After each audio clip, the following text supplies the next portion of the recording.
আবার প্রত্যেকে ওয়েলকাম জানাই একটা নতুন ভিডিওতে। তো অলরেডি দেখতে পাচ্ছ আবার একটা নতুন চাকরির ফর্ম ফিল আপ নিয়ে হাজির হয়েছে। আমরা প্রতি মুহূর্তে প্রতিটি জেলা থেকে প্রতিটা ব্লক থেকে কখন কোন টাইমে সঠিক ফর্ম ফিল আপ হচ্ছে তার তোমাদের সামনে তুলে ধরি। তাই প্রত্যেককে বলবো, তুমি যদি এখনো তোমার জেলার নামটি কমেন্টে জানোনি তাহলে অবশ্যই তোমার জেলার নামটি কমেন্টে জানিয়ে যাও। যত পরিমাণে কমেন্ট আসবে তত জেলাভিত্তিক যত চাকরির আপডেট রয়েছে, সেটা মহিলা হয়ে থাকো সেটা পুরুষ হয়ে থাকো, প্রতি মুহূর্তে আমরা চাকরির আপডেটগুলো তোমাদের সামনে তুলে ধরবো এবং সঠিক গাইডেন্স সঠিক প্রিপারেশন আমাদের এই চ্যানেলের মাধ্যমে হয়ে থাকে।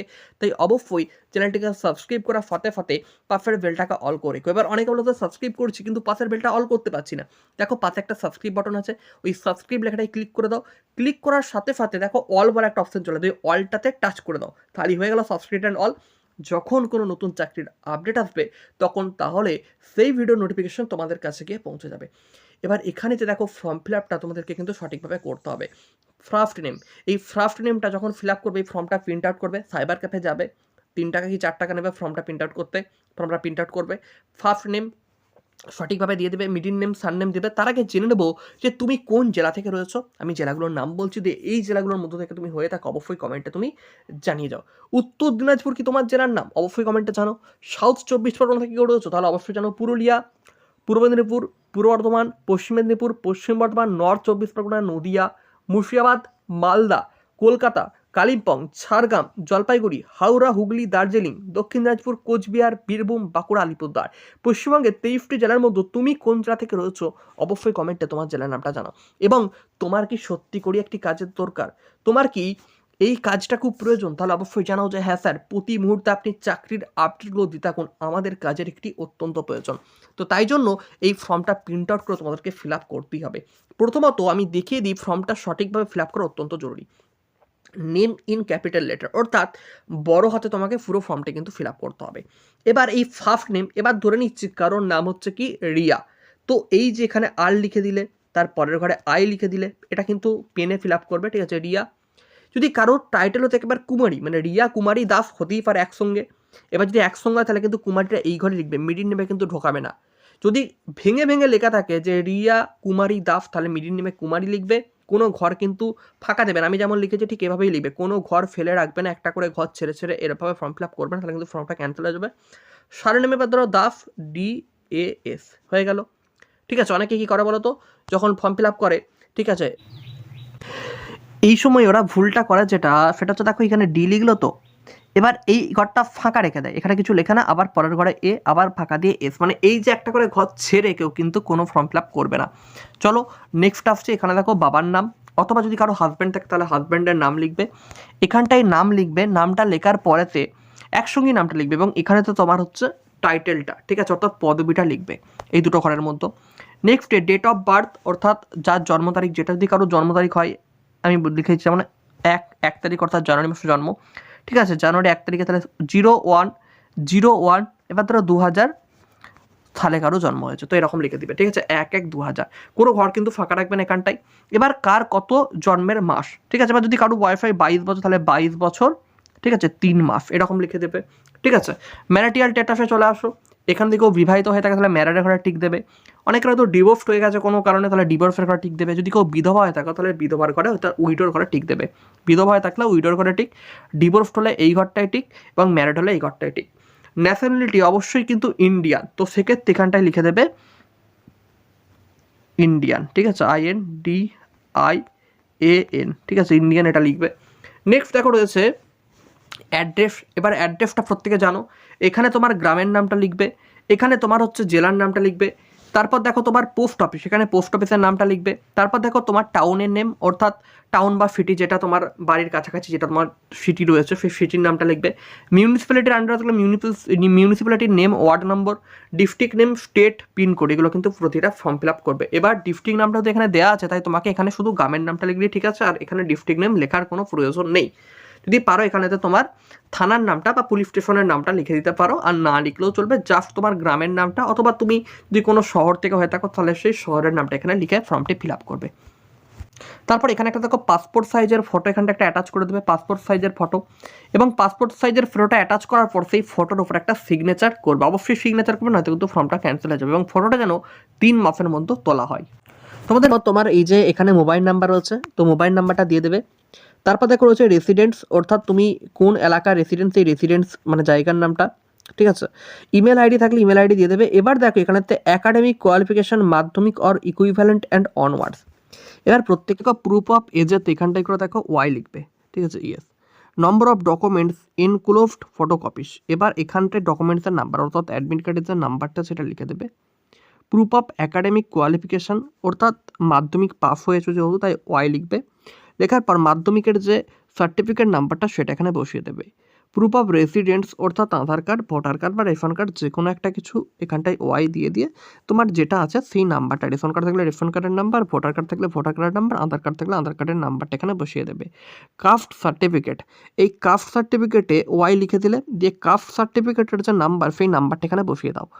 নেক্সট দেখো বলেছে যারা বিবাহিত, ফর ম্যারিড ক্যান্ডিডেটস, যদি ম্যারেজ সার্টিফিকেট থাকে তাহলে অবশ্যই তোমরা এখানটায় প্রত্যেকে কিন্তু ইয়েস করবে, ঠিক আছে। প্রত্যেকে প্রতিটা এখানে ইয়েস করবে, না ইয়েস হলে এটা ক্যান্সেল হয়ে যাবে, ইয়েস করে বা ওয়াই লিখে দিয়ে, ইয়েস মানে ওয়াইটা লিখতে হচ্ছে আর কি। For married candidate marriage certificate থাকলে ম্যারেজ সার্টিফিকেটের নাম্বার, যদি ম্যারেজ সার্টিফিকেট না থাকে তাহলে আধার কার্ডে হাজব্যান্ডের নামটা দেখবে যে আধার কার্ডে লেখা আছে কিনা। যদি হাজব্যান্ডের নাম না লেখা থাকে তাহলে আধার কার্ডের নাম্বার দেবে না, তাহলে রেশন কার্ড ব্যবহার করবে।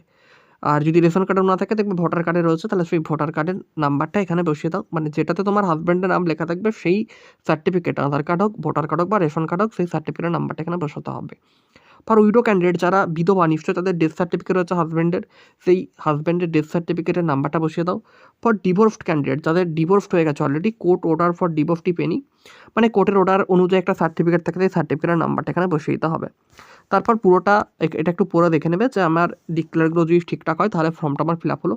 ডেট প্লেস, মানে কোন তারিখে ফর্ম ফিল আপ করছো সেই ডেট, প্লেস কোন জায়গা থেকে করছো, তারপর তোমার এখানে একটা সিগনেচার রানিং হাতে লিখে দিলে পুরো ফর্মটা ফিল আপ করা কমপ্লিট হয়ে গেল। আর ফর্মের সঙ্গে দেখো, ফর্মের সঙ্গে ভালোভাবেই বলে দেওয়া আছে যে ফর্মের সঙ্গে কী কী দিতে হচ্ছে।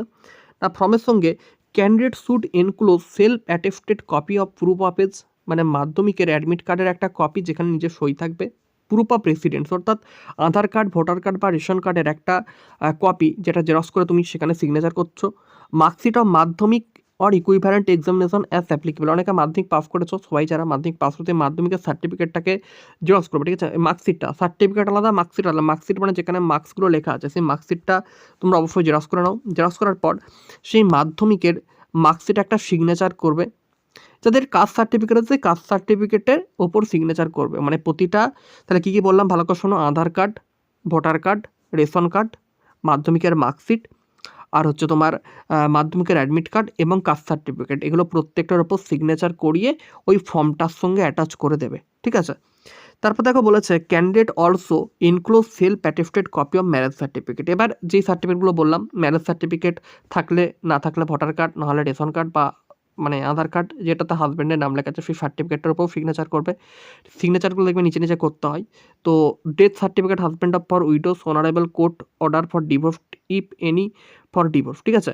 তারপর দেখো হাজব্যান্ডের ডেথ সার্টিফিকেট, সেই ডেথ সার্টিফিকেটের নিচে দেখবে সিগনেচার করে দিচ্ছ, ঠিক আছে। সবগুলোতেই সিগনেচার লাগবে। All application must be address to the chairman. এবার এইগুলোকে নিয়ে তোমাদেরকে বেশ কয়েকটা ডকুমেন্টস ওখানে শো করতে হবে। ওই ফর্মটার সঙ্গে যে ডকুমেন্টসগুলো দিতে হবে সেগুলো একটু ভালো করে দেখে নাও। প্রথমত দেখো তোমাদের লাগছে মাধ্যমিকের অ্যাডমিট কার্ড। মাধ্যমিকের অ্যাডমিট কার্ডটাকে জেরক্স করে নেবে, জেরক্স করে মাধ্যমিকের অ্যাডমিট কার্ডের নিচে একটা সিগনেচার করবে নিচে। 1 নম্বর ডকুমেন্টস হয়ে গেল। মার্কশিট অর মাধ্যমিক ইকুইভ্যালেন্ট এক্সামিনেশন অর অ্যাপ্লিকেবল, অর্থাৎ মাধ্যমিকের যে মার্কশিট সেই মার্কশিটটাকে প্রিন্ট আউট করে নিয়ে তার নিচে একটা সিগনেচার করে দেবে, ঠিক আছে। SC ST OBC A OBC B তার একটা প্রিন্ট আউট করে নিয়ে, মানে সার্টিফিকেটের প্রিন্ট আউট করে তার নিচে সিগনেচার করবে। তাহলে এই ডকুমেন্টসগুলো হয়ে গেল। তার সঙ্গে আধার কার্ড থাকলে আধার কার্ড, ভোটার কার্ড থাকলে ভোটার কার্ডের জেরক্স, অথবা তোমার যদি রেশন কার্ড থেকে রেশন কার্ডের জেরক্স, সেখানেও কিন্তু নিচে একটা সিগনেচার করবে। তাহলে এই 4টে ডকুমেন্টস হয়ে গেল। তারপর দেখো ম্যারেজ সার্টিফিকেট অনেকে থাকতে পারে, সেটাতে একটা সিগনেচার করবে প্রিন্ট আউট করে নিয়ে, মানে আসলগুলোতে কিন্তু সিগনেচার না বলছি না, মানে এগুলোকে প্রিন্ট করে নিয়ে অর্থাৎ জেরক্স করে নিয়ে তার নিচে নিচে সিগনেচার করতে বললাম। ভোটার কার্ড, আধার কার্ড এবং রেশন কার্ড, যদি হাজব্যান্ডের নাম যেখানে লেখা আছে, যদি তোমার ম্যারেজ সার্টিফিকেট কোনো কারণে না থাকে তাহলে ভোটার কার্ড, রেশন কার্ড বা আধার কার্ডও দিতেও পারো, যেখানে হাজব্যান্ডের নাম লেখা থাকতে হবে। ভোটার কার্ডে যদি হাজব্যান্ডের নাম তাহলে ভোটার কার্ড দেবে, আধার কার্ডেও যদি হাজব্যান্ডের নাম লেখে তাহলে আধার কার্ডটা দেবে। দেখবে অনেক সময় বিয়ের পর মেয়েদের আধার কার্ড চেঞ্জ হয়, তো সেক্ষেত্রে অবশ্যই হাজব্যান্ডের নাম যেখানে পাচ্ছ, আধার কার্ড হোক বা রেশন কার্ড হোক বা ভোটার কার্ড হোক বা ম্যারেজ সার্টিফিকেট হোক, সেখানটাকে তোমরা একটা প্রিন্ট আউট করিয়ে তার নিচে সিগনেচার করবে।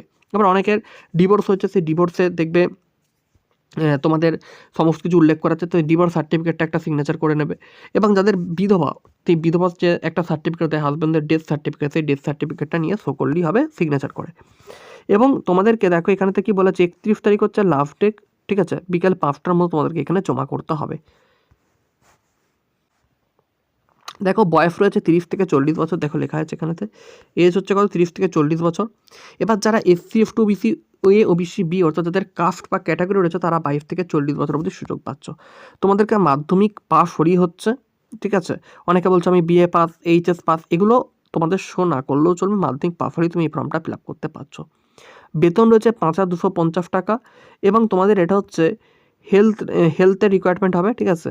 তোমাদের এটা হচ্ছে কি বলেছে দেখো, এটা হচ্ছে অনারি হেলথ ওয়ার্কারের কাজ এবং 2টো পোস্ট অলরেডি ফাঁকা রয়েছে। তো সমস্ত কিছু তোমাদেরকে বলে দিলাম যে কীভাবে কী করবে না করবে। এবার দেখো তোমাদেরকে বলি, এটা কিন্তু মাধ্যমিকের নাম্বার দেখে তোমাদেরকে এখানে সুযোগ দেওয়া হচ্ছে, তাই সবাই ফর্মটা ফিল আপ করো, কোনো প্রকার পরীক্ষা নেই। মাধ্যমিকের মার্কস থেকে 90% এবং 10% ইন্টারভিউ থেকে নিয়ে তোমাদের মেরিট লিস্ট প্রকাশ করা হবে। যারা মাধ্যমিকে ভালো নাম্বার পেয়েছো বা খারাপ নাম্বার পেয়েছো, যাই পাও না কেন অবশ্যই ফর্ম ফিল আপ করো। অনেকে এটা ফর্ম ফিল আপ করতেও পারবে না বা সঠিক সময়ে জমা দিতে পারবে না, তাই তুমি এই সুযোগটা মিস করো না। এটা হচ্ছে ফর্মটা আমি তোমাদের PDF লিঙ্কটা নিচে ডেসক্রিপশন বক্সে দিয়ে দেবো, ওখানে আমার ফেসবুক প্রোফাইলের লিঙ্ক পাবো, ওখানে আমার সঙ্গে ফেসবুকে যোগাযোগ করে নিতে পারো।